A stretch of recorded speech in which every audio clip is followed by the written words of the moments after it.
Hello! On January 7th, 2017, Abbey and Austin were swimming in the refreshing blue waters of the Iberostar Resort. While they were relaxing by the pool, they were invited to drink tequila from the nearby bar. After a while, both of them felt dizzy and quickly lost consciousness. Other guests alerted the hotel staff about Abbey and Austin's condition in the pool. They were immediately rushed to the hospital, but the final result was a tragic outcome from what seemed like a simple accident.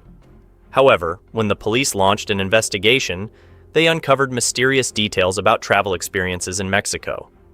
Abbey, 20, and Austin, also 20, were both outstanding students. After a long period of studying and exams in January 2017, their parents and stepfather decided to gift them a vacation at one of the most luxurious resorts in Mexico, Iberostar, to celebrate their academic achievements. This was a 5-star resort that the Connor family didn't often get the chance to experience, so the siblings were very excited and eagerly prepared for the trip. However, what awaited them in this country was a ruthless tragedy they could not have anticipated. On a Wednesday, Abbey Connor's family from Wisconsin filed a lawsuit against the Iberostar Resort in a Florida court, including a 24-page complaint about Abbey's death. The complaint alleges that Iberostar and its parent company in Spain knew that the alcoholic beverages served at the Iberostar Paraíso del Mar Hotel were contaminated and did not meet safety standards. The complaint also points out that Abbey drowned in the shallow part of the hotel's pool just a few hours after her family arrived at the resort to relax with her brother Austin, mother, and stepfather. At 3:30 p.m. on January 7th, 2017, Abbey and Austin went to the pool right after arriving at the resort. They swam around a bit and decided to celebrate with drinks, so they went to the poolside bar. Another group was also there, and they started chatting happily. Austin, 22, recalls that they did not know these people. All the guests were invited to drink, and the bartender poured out a round of drinks for everyone, including Abbey and Austin. The last thing Austin remembers is sitting and chatting before the lights suddenly went out. A while later, a guest discovered the situation and quickly alerted the hotel staff that 2 people appeared to be drowning in the pool. When the staff arrived, Abbey was face down in the pool, while Austin was struggling in pain. The siblings were pulled from the pool and given immediate CPR before being rushed to the hospital. Meanwhile, Abbey's mother, Ginny, and stepfather John were unaware of the incident. The couple was waiting for their children to return so they could go to dinner together in the hotel lobby. After a long wait without seeing anyone, they became worried and asked the hotel staff to check on Abbey and Austin's room. When they found out that their children had been in an accident, they rushed to the hospital. By the time the parents arrived, Austin had regained consciousness and was sedated. He had a large golf ball-sized bump on his head, while Abbey was in worse condition. She had broken bones and was unconscious due to a prolonged lack of oxygen. She was also placed on a ventilator and did not respond to any calls from her family. Both had a blood alcohol concentration of 0.25 at the time of the incident. According to a toxicology report from the Playa del Carmen Medical Clinic, where Austin and Abbey were taken, their blood alcohol levels were 3 times the legal limit in Wisconsin, their home state.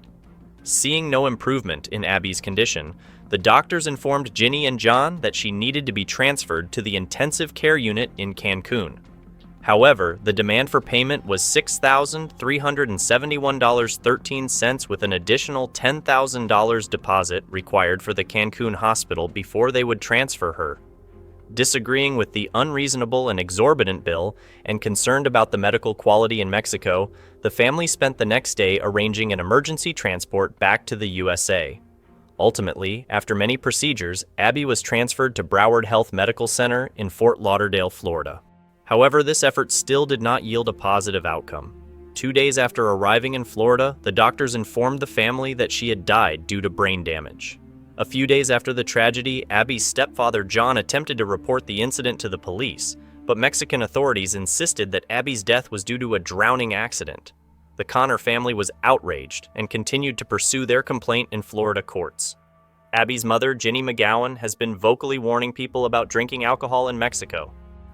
Ginny described it as a truly horrific nightmare and advised everyone to be extremely cautious about what they eat and drink, because one cannot know what is in the food or beverages there. Ginny, Abby's mother, created a website providing information about certain resorts in Mexico suspected of serving poor quality alcohol and called on others to share similar stories. Bill Connor, Abby's father, stated that he believes it is time for someone to be held accountable for the horrifying reality that has persisted for too long. He noted that the family is seeking justice, not only for their daughter, but also for others who have never had a voice. Gary Davidson, the attorney representing the Connor family, strongly refuted the notion that Abbey and Austin's incident was merely due to intoxication. He questioned why no one noticed them in distress when they were drinking with the same group of people. Davidson analyzed that the two young individuals lost control of their bodily functions simultaneously in a shallow part of the pool. He suggested there is a significant difference between intoxication and loss of control, and when combined with the issues reported in Playa del Carmen in recent years, there is clearly a fundamental problem. He asserted that Abbey had consumed a concoction described as regular alcohol, but it was not. He also suggested that Abby's death could have been avoided if the hotel had been more cautious in controlling the alcohol and warning customers about the risks of drinking there. Following the investigation, it was found that the alcohol confiscated from the Iberostar Paraíso bar was expired, lacked labels, and was stored in unsanitary conditions. This was announced during a press conference on the case. Alvaro Perez, a representative from the Mexican sanitation authorities, stated that they would continue to enforce sanitation measures and vigilance to ensure tourists trust that the alcohol they drink is safe and that they can have a safe and healthy family vacation. The Iberostar Resort weakly countered the allegations against it, denying that it served contaminated alcohol. The resort manager told the Milwaukee Journal-Sentinel that the closure of the bar was due to hygiene violations, such as the lack of trash can lids and leaks from the ice machine, rather than related to the contamination allegations. The resort stated that they are working to address the issues pointed out by the inspection and expect another evaluation in the coming days to fully restore the bar's operations. Representatives of the hotel continuously asserted that they only purchase alcohol from suppliers meeting all regulatory standards. They expressed profound sorrow over the incident and emphasized that they extend their deepest sympathy and condolences to the victim's family. Thanks to the Connor family's determination, the case did not fade into obscurity. Following Abby's death, a large-scale investigation into tainted alcohol in Mexico, conducted by the Milwaukee Sentinel magazine, lasted 18 months. This investigation uncovered nearly 200 cases of USA tourists fainting after consuming small amounts of alcohol at resorts in Mexico. Subsequently, Mexican authorities conducted raids on 31 establishments and seized around 90 liters of alcohol stored in unsanitary conditions. In February, the Milwaukee Sentinel reported that inspections had discovered approximately 235 liters of alcohol seized from another supplier containing dangerously high levels of methanol. Methanol is considered an extremely toxic chemical to humans, commonly used in windshield washer fluid and solvent preparation. Methanol is highly toxic even in small quantities. Following the raids, authorities closed 2 alcohol-selling locations, including a bar in the lobby of the Iberostar Paraíso resort, where Abbey and her brother had their accident. However, Abbey's tragedy is not the only case in Mexico, as Mexican authorities have long acknowledged the problem of bootleg alcohol, but denied the widespread issue of contaminated alcohol. They also have not implemented sufficiently strong measures to address the problem. A 2017 report by government officials and industry representatives in Mexico showed that up to 30% of the alcohol consumed in the country is illegal, meaning it is not subject to any regulation.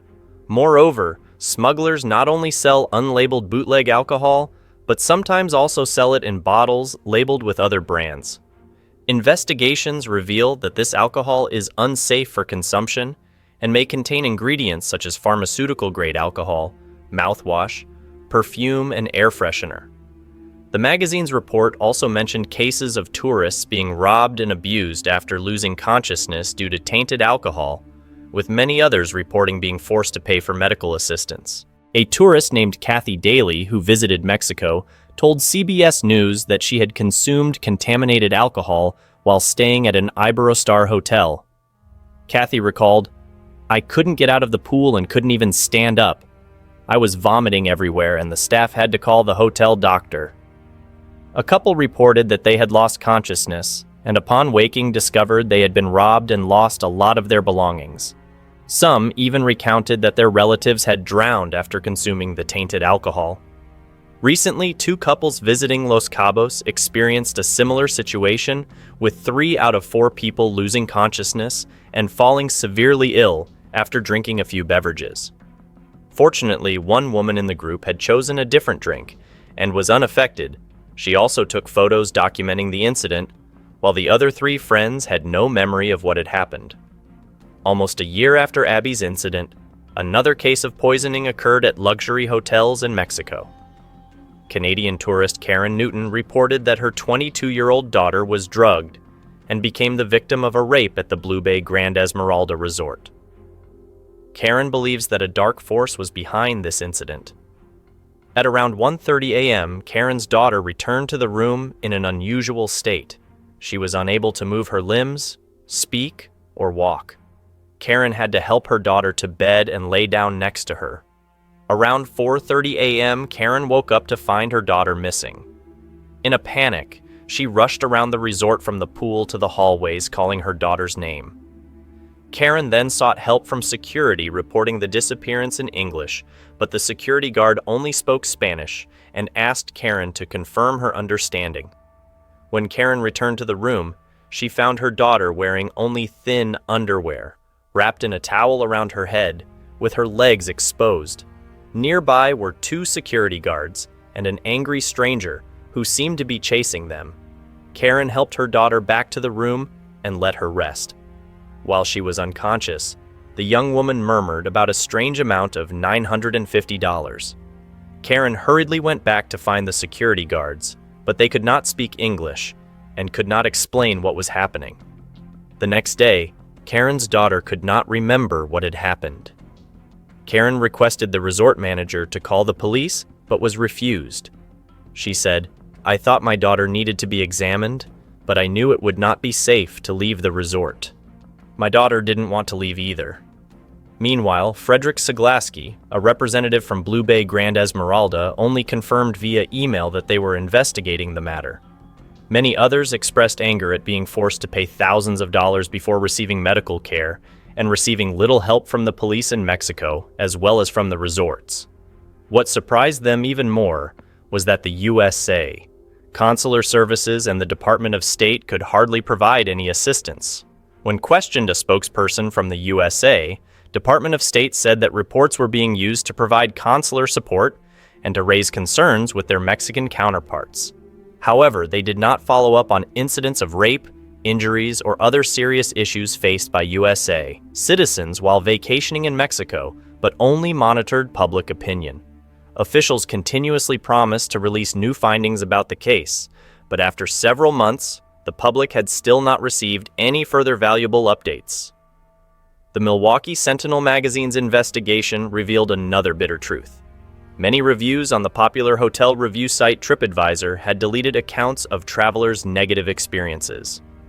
After trying to warn others about the issue of alcohol poisoning, if there is anything positive from this tragedy, I want to share with you the noble gesture of the victim, Abbey. She had agreed to donate her organs while she was alive, and as a result, a part of her body was donated to the hospital where she was treated. According to the information, this student saved the lives of 4 men aged between 20 and 60. The pain of Abbey's parents never fades. Her father, Bill Connor, decided to cycle across the USA, covering a total of 4,000 kilometers from their home in Wisconsin to Broward Hospital in Baton Rouge, Louisiana, to raise awareness about organ donation and visit the Broward Health Medical Center in Florida, where Abbey temporarily rests. Halfway through the journey, approximately 2,250 kilometers in, Mr. Connor unexpectedly contacted Lumonth Jack, the fortunate recipient of Abbey's heart. They met on Father's Day, and although it was their first meeting, but Bill felt as if they had a long-standing connection. The two stood together and embraced in a moment of overwhelming happiness and a gesture full of meaning. Mr. Connor could not hold back tears when he heard the beat of his daughter's heart within the chest of the young man standing next to him. He told CBS News, "My daughter's heart is beating in his chest, helping him live healthily. I'm happy for Jack and his family thanks to this. I could reconnect with my daughter." He shared that Abbey decided to donate her organs when she was just 16-year-old, and anyone who knew her knew she would go to great lengths to help others. Since childhood, Abbey had wished to be an organ donor, and Jack was deeply moved when he met her father. When Abbey had her accident, Jack suffered a heart attack and quickly developed heart failure. He told Mr. Connor that he thought he had only 10 days left to live until he received the gift from Mr. Bill's daughter. Jack said, "Without Abbey's heart, I would have died. She saved my life, but I can't repay this debt. All I can do is send love to her entire family." After saying goodbye to Jack's family, Mr. Bill continued his journey on his bicycle, now with a recording of Abbey's heartbeat provided by Jack's family. It is truly tragic that a brilliant, beautiful, and kind girl like Abbey had to say goodbye to life at 20 due to the negligence of illicit alcohol producers and their accomplices. Despite numerous warnings, calls for action, investigations, and accusations, many victims still endure horrifying vacations in Mexico. We can only hope that Abbey's story of compassion and kindness will stir the consciences of those responsible so that travel to Mexico will no longer be overshadowed by toxic alcohol and unsafe conditions.